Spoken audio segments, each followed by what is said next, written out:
would drive her back to her house, and we'd still end up sitting in the car for a few hours. So that was going great, right? And then I just realized that she was like hashkafically a little different than I was, right? She was just a little, let's call it firmer than I was, right? So I said, okay, we have to have that conversation, right? Yeah. And one of the things that she kept sort of bringing up, but we weren't like focused on it because we were having a nice time talking, she would talk about TV. Right? She can't have a TV in her house. She can't have a TV in her house. I was like, she was like 20. I'm like, it's a big decision to make right now. You know, like, I don't know. Like, I didn't know myself. Like, maybe yeah, maybe no, but I'm not making a decision. Like, I'm not determining my life based on that. Yeah, so I remember I went out with her and I said, let's test this, right? Not this theory about compatibility, but let's just test this. Like, how far is she going to go with this TV thing? So I said, you know, I like sports a lot, right? And let's say your husband came to you and said, hey, listen, I know you don't like TVs. Your family has a TV, by the way. So what if I want to go watch the Super Bowl? Like, let's face it, right? The number one sporting event of the year is Super. I want to go practical example. There you go. That's what I said, right? I love that. I want to go watch the Super Bowl. And you were seeing how long, like at this point? How long? We had gone on like 4 or 5 dates. Okay, so it was in your circles. It was at that point where it should be brought up.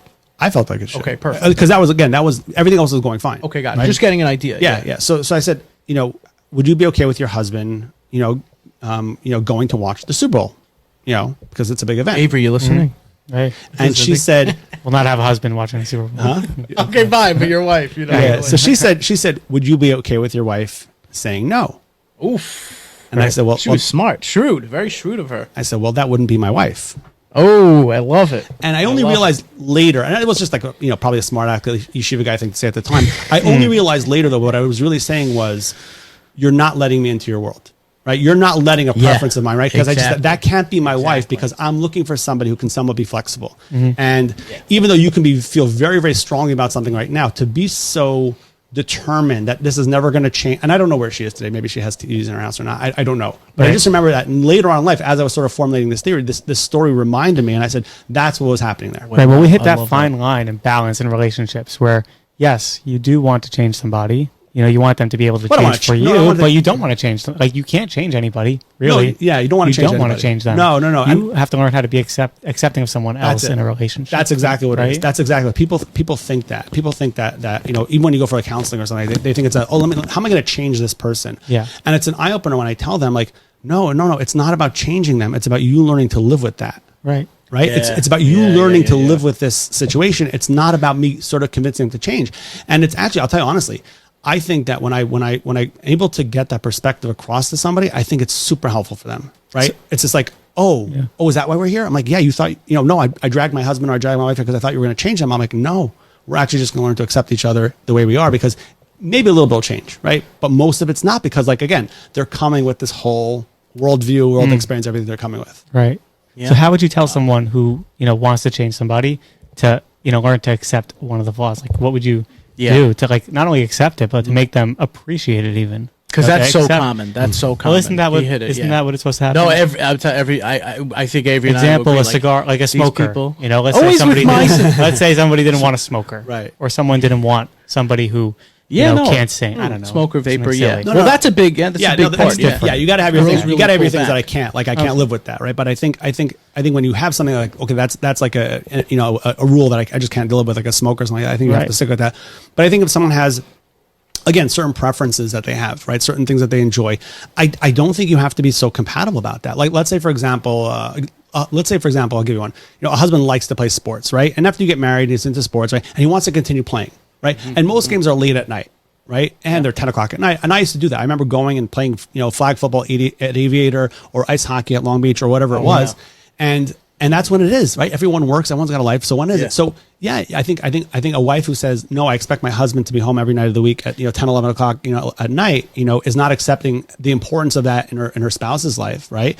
And vice versa, right? So a wife who has certain things, she likes to be part of, they still have like musical productions, and there are many women who like to be involved with that, right? And that means that, you're gonna have to change your schedule because your wife wants to go sing or dance in a thing, and that's important to her, right? Yeah. Even though I can't relate to it, like, you're 35 years old. Like, what are you still dancing and singing? Like, you're not getting a job on Broadway. Like, like what are you still stuck on this? No, why? So I have to go back to whoever it is at night, whether it's a chavrusa or whether it's something I like to do at night, and say, listen, my wife has something that's important to her.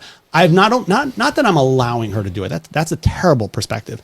I've pulled that appreciation she has into my life, and it's something that's important to me now. Right? It is important for me that she's able to do these things because it's important for her. That's really changing your perspective on it. It's not allowing someone to do something. That's a terrible sort of way to think about it. And sometimes people think that's what it is. That's what you took the words, you took the thoughts out of my mind. No, I was reading your mind. You know, you were.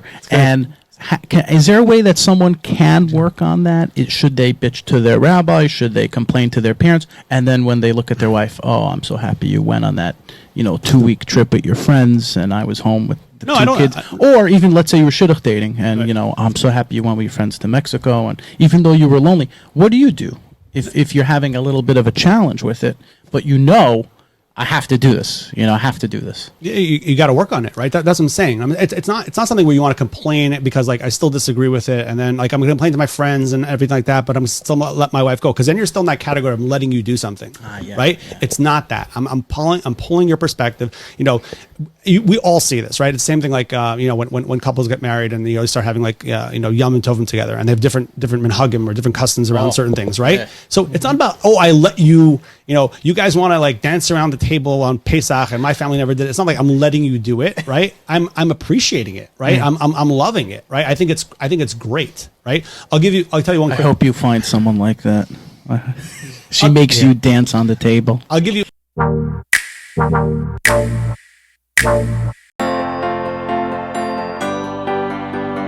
Nobody talks Shidduchim. This is the Nobody Talks Shidduchim Podcast.